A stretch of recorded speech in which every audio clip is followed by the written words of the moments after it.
Well, with the US doubling down on the decision to hit Aussie exporters with a massive new tax, our government is refusing to hit them back. But the war of words is heating up. So are we in the middle of how would you describe it? It is a period of civil trade war. Australia's conciliatory language out the window, with Senator Penny Wong making it clear. We don't believe this is the way a friend ought to treat us. A sentiment echoed by the Foreign Minister. Given the friendship and alliance between our two countries, there ought to have been a different result. As well as the Minister for Foreign Affairs. We don't think the tariffs are justified. We don't think it's in the spirit of our friendship.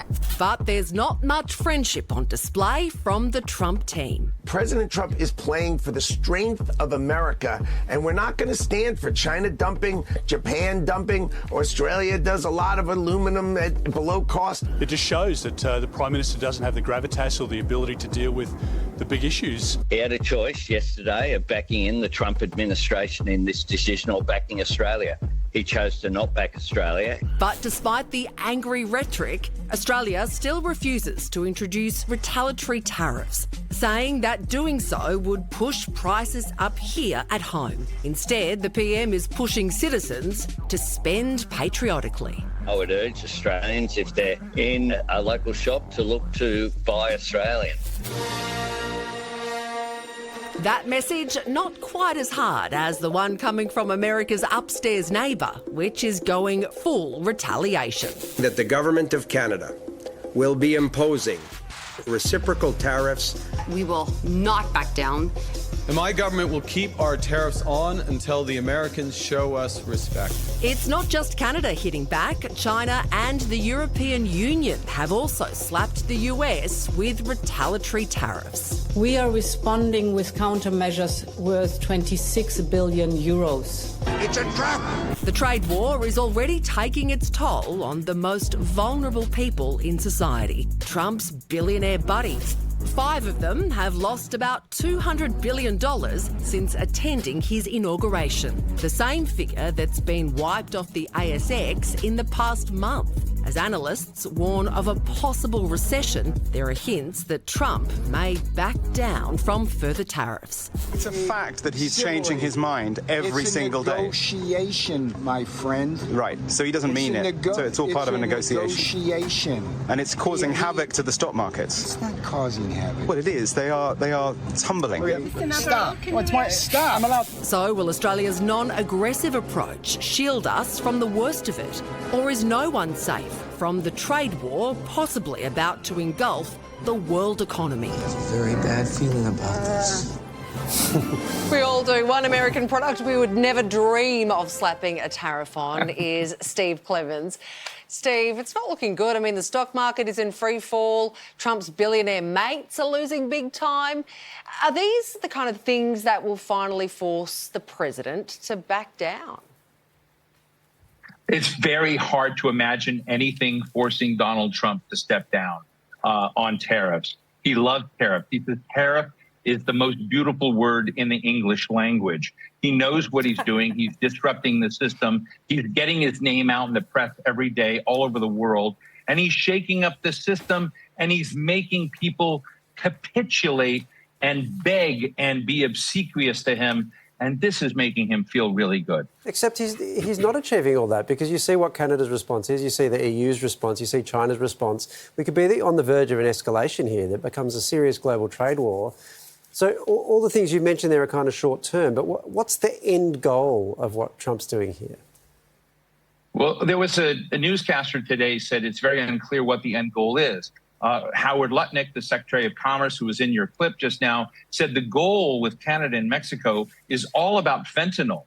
But is it about fentanyl? Because Donald Trump said he wanted to increase tariffs higher on Canada, above the 25%, because he wants Canada to be the 51st state of the United States. And it's a very, very unclear side of what looks like a win to Donald Trump, of when you think you've completed something, when you're not moving ahead. And at the beginning, Donald Trump seemed to be playing the markets. He would, give relief to Mexico and Canada. The markets would, come back down. Now the markets are ignoring it because they are so scared of this erratic behavior. So we don't know what Donald Trump's end game, other than he wants tariffs out there and he wants them to be known as Trump tariffs. Well, would Trump even look kindly on Australia for not retaliating, or does that just to him look like weakness? Well, it might. I mean, in the sense that one of the things Australia really has going for it is America has a huge trade surplus with you folks. You're not beating us, in the market and in trade. And the last time Donald Trump came out with a lot of tariff, Australia had an exemption. And I think your prime minister is angling for that same kind of thing. Unless you're going to begin exporting a lot of like kangaroo meat, I understand Australis or something, that might frustrate the president. But, to some degree, I think right now, as we saw with Mexico, being contrite, accepting Donald Trump at a certain level, not retaliating, is getting favor from him. We're escalating with Canada right now. We're not escalating with Mexico. And maybe that's what Prime Minister Albanese is seeing right now. Kangaroo meat, high in protein, very lean. Anyway, our Prime Minister hasn't been able to get Donald on the phone. Keeps going through to voicemail. What do you suggest? Should Albo slide into his DMs or just turn up at Mar-a-Lago unannounced? Mar-a-Lago is a very, very good place to go. And I think it's a good place to show up.